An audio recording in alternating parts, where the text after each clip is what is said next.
రాష్ట్రంలో TRS దౌర్జన్యాలను ఉంచబోమని BJP రాష్ట్ర అధ్యక్షుడు బండి సంజయ్ అన్నారు. రాబోయే ఎన్నికల్లో ఓడిపోతామనే భయంతో భౌతిక దాడులకు దిగుతున్నారని ఆరోపించారు. ప్రజల్లో మళ్లీ సెంటిమెంట్ ను రగిల్చేందుకు ప్రయత్నించి విఫలమయ్యారని తెలిపారు. పోలీసుల డైరెక్షన్లోనే టీఆర్ఎస్ కార్యకర్తలు ఎంపీ అరవింద్ ఇంటిపై దాడి చేశారని మండిపడ్డారు. ఎలాంటి కారణం లేకుండానే అరవింద్ ఇంటిపై దాడి చేయడం వెనుకగల కల్వకుంట్ల కుటుంబం అహంకారం ఏంటో ప్రజలకు తెలిసిందన్నారు.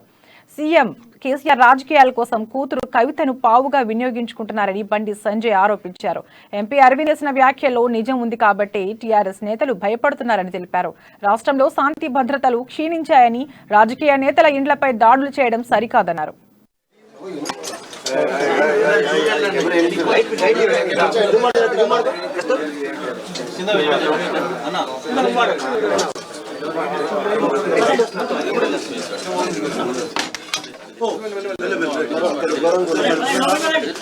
శ్రీ ధర్మపురి అరవింద్ గారి యొక్క ఇంటి మీద టిఆర్ఎస్ పార్టీ కిరాయి గుండాలు పోలీసుల సహకారంతో, పోలీసుల కనుసనలతో, పోలీసుల డైరెక్షన్లో, పోలీసుల సహకారంతో విచక్షణ రహితంగా దాడి చేయడాన్ని భారతీయ జనతా పార్టీ తీవ్రంగా ఖండిస్తున్నది.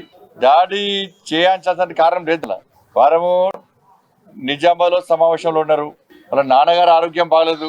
అదృష్టం ఏంటంటే వాళ్ళ నాన్నగారు నిన్న లేకపోవడం, అక్కడ వాళ్ళ అమ్మగారికి 70 ఏళ్ల వయసు, ఆమె పైనది కొంచెం అయితే అనుకోకుండా ఇలా ఆడ ఉండే ప్రయత్నం చేస్తే ఉంటే కనుక ఘోరమైన ప్రమాదం జరిగేది.